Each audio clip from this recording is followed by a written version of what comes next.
A Chicago police officer has been arrested and charged in connection with the January 6th riot at the U.S. Capitol. Federal prosecutors say 29-year-old Carol Cheswick faces several charges, including entering a restricted building, violent entry, and disorderly conduct. Chicago Police Superintendent David Brown reacted to the news earlier today.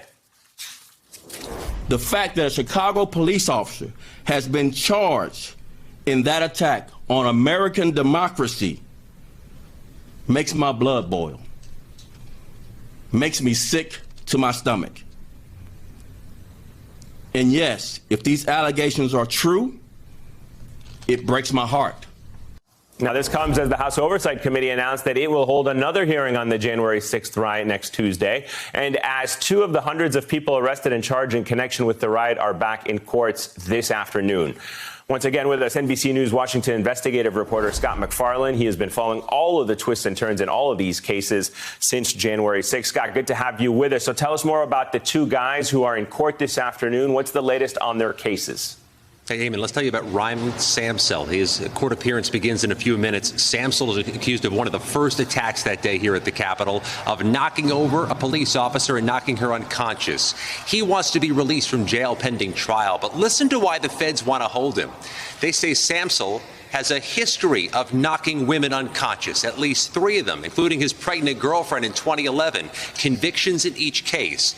Really want to watch this case closely. If he's released from jail, could be other defendants among the 39 being held to the D.C. jail who cite Ryan Samsel's case in their own request for release. Let me tell you about Jason Dolan as well, an accused oath keeper, one of 16 oath keepers charged with conspiracy ahead of January 6th. A few minutes ago, a judge ordered Dolan can be released from jail pending trial. Dolan's accused of staging weapons in Virginia on the 6th for a possible second wave. But, Eamon, the judge says no criminal history here, no reason to hold him in jail till trial.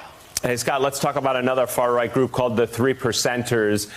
It has also had some connection, I believe, with the riots. Tell us more about how this group is connected to what we saw on January 6th. Of the 500 or so cases, this is one to watch. The 3 Percenters are charged with planning, conspiracy, but also of planning to attack anybody who accepts the 2020 election as early as November 2020. And they say, the feds say, this group brought knives, bear spray, and goggles to D.C. and took a car all the way from California to D.C. to avoid raising red flags at the airport. 3 Percenters, a reference to the American Revolution, to the 3% of colonials who fought the British.